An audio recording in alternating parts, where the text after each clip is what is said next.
हरिः ओम्।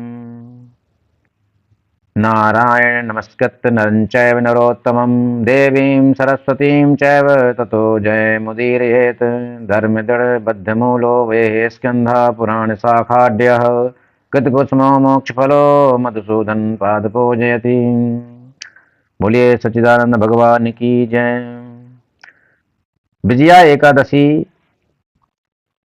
जो फाल्गुन मास के कृष्ण पक्ष में आती है, विजया एकादशी विजय दिलाने वाली होती है। इसी एकादशी व्रत को करके भगवान राम ने समुद्र को पार करके लंका पर चढ़ाई करके रावण पर विजय प्राप्त की थी। इस विजया एकादशी का महात्म इस प्रकार है, लेकिन एकादशी तो कोई भी हो, हर एकादशी बहुत ही प्रभावशाली मानी गई है और एकादशी के कारण लोगों ने बहुत कुछ प्राप्त किया है।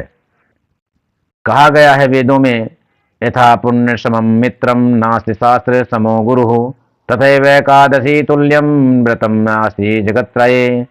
मतलब जिस तरह पुण्य के समान कोई मित्र नहीं है और शास्त्र के समान कोई गुरु नहीं है, उसी तरह एकादशी के समान तीनों लोकों में कोई व्रत नहीं है।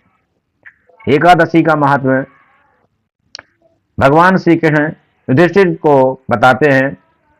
युधिष्ठिर एक बार भगवान श्री कृष्ण से विनम्रतापूर्वक उन्होंने विजया एकादशी का महत्व पूछा, तो भगवान श्री कृष्ण ने एकादशी का महत्व बताते हुए युधिष्ठिर से कहा, ये विजया एकादशी बहुत ही श्रेष्ठ मानी गई है। ये एकादशी का महत्व इस प्रकार है कि एक बार भगवान राम जब वनवास का समय काट रहे थे और उनके पत्नी सीता का हरण हो गया था, तब भगवान राम कवि दल के सहित सिंधु तट पर पहुंचे और वहां जाकर उनको भी समझ में नहीं आ रहा था कि समुद्र को कैसे पार किया जाए। तब समीप में ही दालभ्य मुनि का एक आश्रम था, जिस आश्रम के बारे में देवता लोग सब जानते थे, उनका प्रभाव कैसा था वो सब भगवान राम को भी पता था। इसलिए भगवान श्री राम उनके आश्रम में जाकर उनको दंडवत प्रणाम करके उनसे समुद्र को पार करने का उपाय पूछा।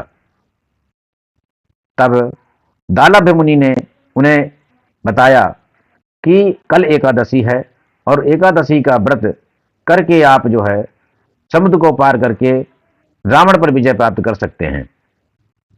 भगवान ने एकादशी का व्रत किया और रात्रि में जागरण किया।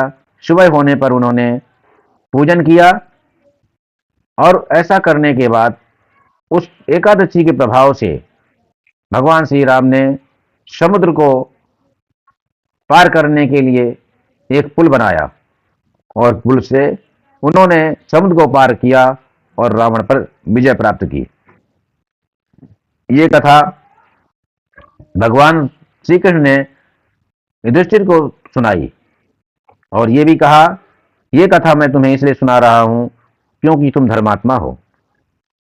धर्मात्मा को ही ऐसी कथाएं सुनानी चाहिए और जो धर्मात्मा होता है उसे सुनना भी चाहिए, क्योंकि सुनने से मनुष्य के पाप भी नष्ट होते हैं और वो सदगति को प्राप्त होता है, ईश्वर के धाम को जाता है। ये कथा विजय भी दिलाती है,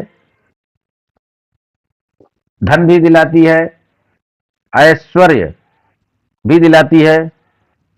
इसलिए इस कथा को हमेशा सुनना चाहिए और इस व्रत को भी करना चाहिए। यह कथा स्कंद पुराण में वर्णित है। इस दिन अगर आप व्रत करते हैं तो आपको सिंघाड़े के आटे का सगार लेना चाहिए। दूध या फल, मिठाई दूध से बनी हुई आदि ले सकते हैं। इस एकादशी का महत्व इस प्रकार है कि आप समझ जाइए कि एकादशी करने का महत्व वेदों में बताया गया है।